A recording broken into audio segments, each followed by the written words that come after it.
안녕하세요. 이번 시간에는 본격적으로 산화환원 단원의 내용과 개념, 대표 유형 이런 것들에 대해서 다뤄보도록 할게요. 먼저 산화환원의 개념은 산소의 이동에 의한 정의부터 생각해 볼 수 있을 건데요. 산화는 산소를 얻는 것을 산화라고 불러요. 산화? 산소 얻는다. 그러니까 말 그대로 너무 쉽죠. 철에 지금 산소 원자들이 가서 붙으면서 Fe2O3라고 하는 산화철이라고 하는 물질이 된 걸 확인해 줄 수가 있어요. 그러면 철은 산화되었구나 라고 하는 거 확인해 줄 수가 있고요. 반면에 환원이라고 하는 것은 산소의 이동 관점에서 산소를 잃는다 라고 하는 거예요. 지금 산화구리라고 하는 화학식이 등장해 있죠. 이 친구가 산소를 지금 잃어버리면서 산소는 따로 떨어져 나오게 되고 구리라고 하는 애로 바뀌게 되는 것을 확인해 줄 수가 있어요. 그러면 산화구리는 산소를 잃어버렸으니까 구리 금속이 되면서 환원이 되었구나 라고 하는 것을 생각해 줄 수가 있겠습니다. 그런데 문제는 이렇게 화학식상에서 산소들이 바로 등장하는 경우에는 산소를 잃고 얻는 관계가 눈에 보이기 때문에 이런 물질들이 산화되고 환원되었다라고 하는 것을 판단하는 건 너무 쉬워요. 하지만 산화환원 반응인데 불구하고 이렇게 산소의 이동이 관찰되지 않고 전자의 이동에 의해서만 정의가 되는 산화환원 반응들이 있었던 거예요. 그래서 산화환원 반응의 정의를 새롭게 할 필요성을 느끼게 되었고, 과학자들은 그래서 산화 반응 같은 경우에는 전자를 잃는다라고 하는 것을 산화라고 합시다. 전자를 얻는 것을 환원이라고 합시다. 라고 이렇게 약속을 한 거죠. 예를 들어 보도록 할게요. Zn이라고 하는 아연이죠. 아연은 중성 원자 상태예요. 지금 중성, 즉 금속 상태라고 보시면 되겠죠. 이 친구가 전자를 두 개 잃어버리게 되면서 아연 이온이 되었다라고 하는 거 확인해 줄 수가 있겠죠. 그러면 아연 같은 경우에는 아연 이온이 되면서 전자를 잃어버리고 산화되었다라고 표현을 하는 것입니다. 반면에 환원 같은 경우에는 구리 이온이 등장하고 있죠. 구리 이온이 전자 두 개를 얻으면서 구리 금속이 되었다 라고 하는 것을 확인해 줄 수가 있겠습니다. 구리 이온은 전자를 얻어서 구리 금속으로 환원되었다 라고 표현할 수 있겠구나 라고 하는 거 이해해 주시면 되겠습니다. 다시 한번 복습해 보도록 할게요. 산화는 전자를 잃는다. 환원은 전자를 얻는다. 이걸 외우는 게 조금 헷갈리니까 이제 산화는 산소 얻는다. 요건 너무 쉽잖아요. 그런데 전자의 이동에 의한 정의는 반대구나. 환원도 그것의 반대구나. 이렇게 기억을 해주시면 헷갈리지 않고 좋을 것 같습니다. 네, 이제 본격적으로 우리가 대표 유형의 4가지를 한번 공부해 보도록 할게요. 어떤 교과서나 문제집 같은 것들을 보더라도 이 반응들은 다 등장해 있을 거예요. 이 반응들에 대해서 보신 적이 있을 텐데, 먼저 이렇게 딱 화학식이 나왔을 때 또는 상황이 제시가 되었을 때 가장 중요한 것은 금속, 즉 전자를 잃어버리지 않은 중성 원자 상태랑 전자를 잃어버린 이온 상태를 구분하는 것이 가장 중요하다라고 하는 말씀을 드리고 싶습니다. 무슨 말인지 차차 알아보도록 할게요. 먼저 등장인물들이 이렇게 나와 있는데요. 황산구리 수용액에 아연판이라고 하는 아연의 금속을 담가준 거예요. 한번 보도록 합시다.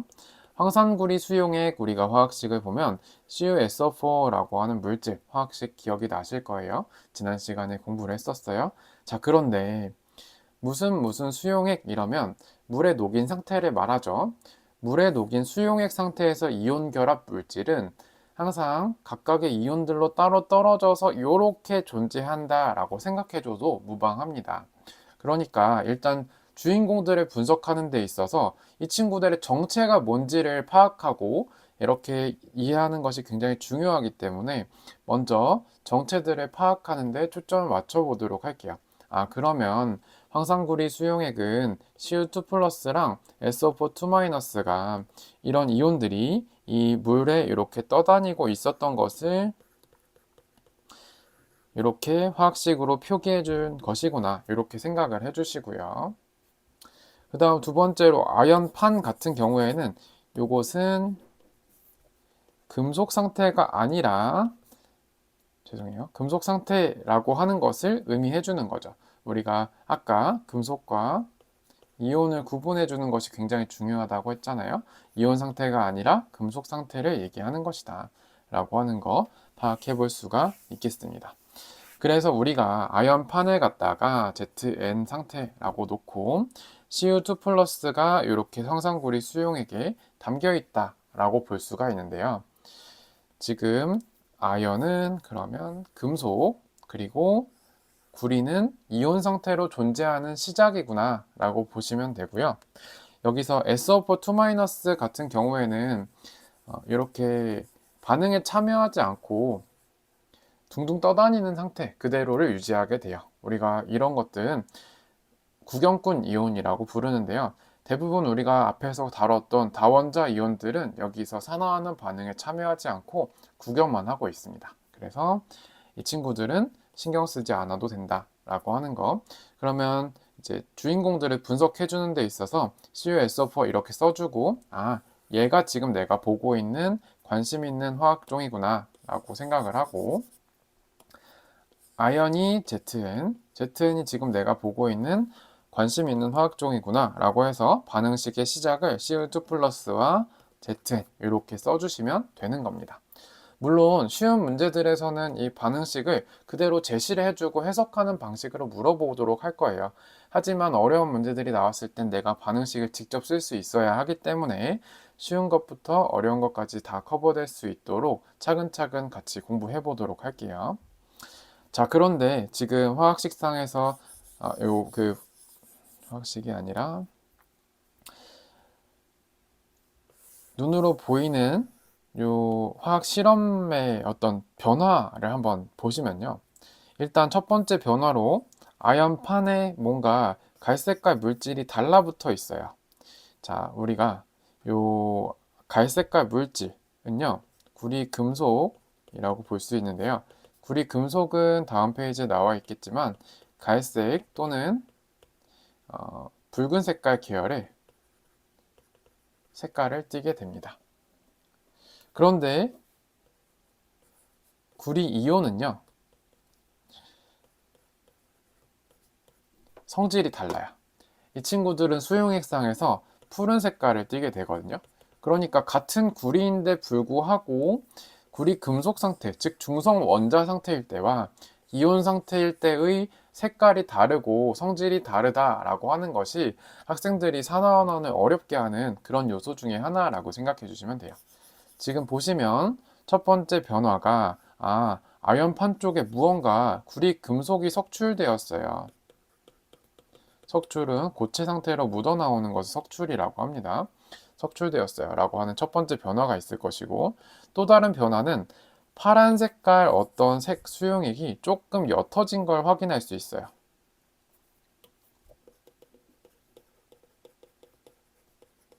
자, 이 변화들로 우리는 반응식의 끝에 반응 후에 어떤 물질들이 생성됐는지를 확인을 해줄 수가 있는데요. 자, 먼저 Cu2 플러스라고 하는 애는 반드시 암기해 주셔야 할 것이 푸른 색깔을 띈다. 즉 Cu2 플러스 이온은, 구리 이온은 푸른 색깔을 띄어요 라고 하는 거. 근데 반응의 진행에 따라서 산화환원 반응이 진행되면서 푸른 색깔이 점점 옅어지는 걸 확인할 수 있었어요.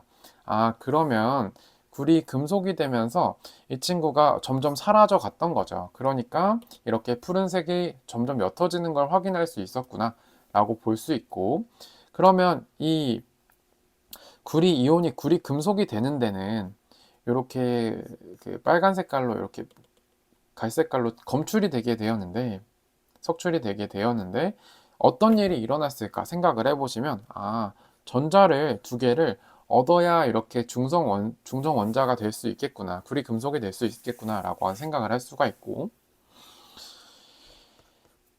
그럼 이 전자는 누가 줬냐, 이걸 생각을 해봐야겠죠. 바로 Zn, 아연이 가지고 있던 전자를 구리가 뺏어 먹었다라고 생각을 해주시면 되겠습니다. 자, 어떤 느낌이냐면 구리는 전자를 얻어서 구리 금속이 되고, 다시 얘기해 볼게요. 구리 이온은 전자를 얻어서 금속이 되고, 반면에 아연 금속은 전자를 잃어서 아연 이온이 된다. 자, 여기서 계속 등장하는 개념, 이온들은 이런 친구들이 이온이고 금속들은 이런 친구들이 금속이죠. 이것을 구분해 주는 게 굉장히 중요합니다.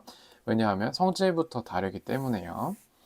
자, 그래서 여기서 우리가 반응식을 한번 확인을 해보면, 자, 구리는 전자를 얻어서 환원되었다 라고 볼 수 있고, 아연은 전자를 잃어서 산화되었다 라고 볼 수 있겠습니다. 이때 이동한 전자는, 구리는 전자를 두 개를 얻게 된 것이고, 그 전자 두 개는 어디서 온 거냐? 아연으로부터 전자는 두 개가 공급이 되었구나 라고 볼 수가 있겠습니다. 이게 가장 먼저 나오는 첫 번째 중요한 예시예요. 자, 그 다음 이런 예시들을 계속해서 보면서 내 눈에 익숙해지도록 이해해 주는 게 굉장히 중요합니다.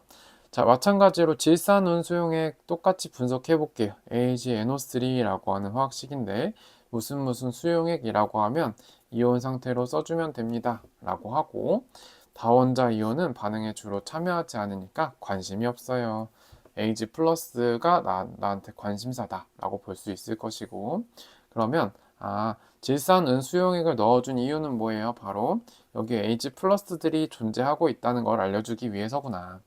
그리고 구리 같은 경우에 이렇게 얘기하면 구리 금속, 즉 중성원자를 얘기하는 거죠. 그럼 이렇게 CU라고 써줄 수가 있을 것 같고요. 지금 이 실험 자체가 질산은 수용액에다가 요 막대기가 구리 금속이에요. 구리선이에요. 구리선을 이렇게 넣어준 것이고요. 아까 여기서 석출되었던 요 갈색깔처럼 이렇게 구리 금속 상태에서는 항상 갈색이나 붉은 색깔을 띈다라고 하는 거 기억을 해주시도록 하고요. 그럼 질산은 수용액에서는 주인공이 바로 Ag 플러스였고, 구리에서는 Cu, 이렇게 화학식을 써보고 시작을 하게 되면요, Ag 플러스랑 Cu가 만나면 어떤 일이 벌어질 것이다 라고 생각해 줄 수가 있겠죠. 지금 화학 반응에서 어떤 변화를 보니까요, 색깔이 약간 푸르스름해진 것을 확인할 수가 있어요. 아까 얘기했던 것처럼 구리는 이온 상태에서 수용액에서 푸른색을 띄어요 라고 하는 내용을 떠올려 보면, 구리 이온이 되면서 얘가 푸른 색깔을 나게 한 것이구나 라고 생각을 해줄 수가 있고요. 동시에 두 번째 변화가 또 관찰이 되죠. 바로 뭐냐면 여기 구리선 쪽에 가서 뭔가 이렇게 거뭇거뭇한 것들이, 입자들이, 고체가 달라붙어서 석출된 것을 확인할 수 있어요. 바로 이게 Ag가 석출되었다, 즉 은이 석출되는 것을 보고 있는 것이거든요. 그래서 여기가 Ag가 만들어졌다 라고 볼 수 있고, 이때 확인을 해보면 구리는 전자를 잃어버렸을 것이고, 그 구리가 잃어버린 전자를 누가 받은 거예요? Ag 플러스라고 하는 은 이온이 받음으로써 은은 환원되고요, 구리는 산화됩니다 라고 하는 것을 확인해 줄 수가 있겠죠. 다시 한번 복습해 보면, 산화는 전자를 잃는 것, 환원은 전자를 얻는 것이었어요. 자, 그런데 여기서 전체 화학 반응식을 보면 무언가 개수의 차이가 있다라고 하는 것을 확인해 줄 수가 있겠죠. 자, CU가 CU2 플러스가 될 때 전자는요, 몇 개가 이동하게 되면 두 개를 전자를 잃어버리게 돼요. 그럼 이 구리가 잃어버린 두 개의 전자를 누군가는 받아줘야 될 거잖아요. 누가 받아줄 것이냐? 지금 Ag 플러스가 받아주고 있었죠. 그런데 구리가 하나가 이동을 하는 데 있어서 그 구리 이온이 되는 데 있어서 전자를 두 개를 잃어버렸으니까 은 이온은 전자를 하나만 받는 애란 말이에요. 두 개 잃어버린 두 개 잃어버린 전자를 은 이온이 받아주려고 한다면 은 이온이 두 개가 등장을 해서 전자를 받아줘야겠죠.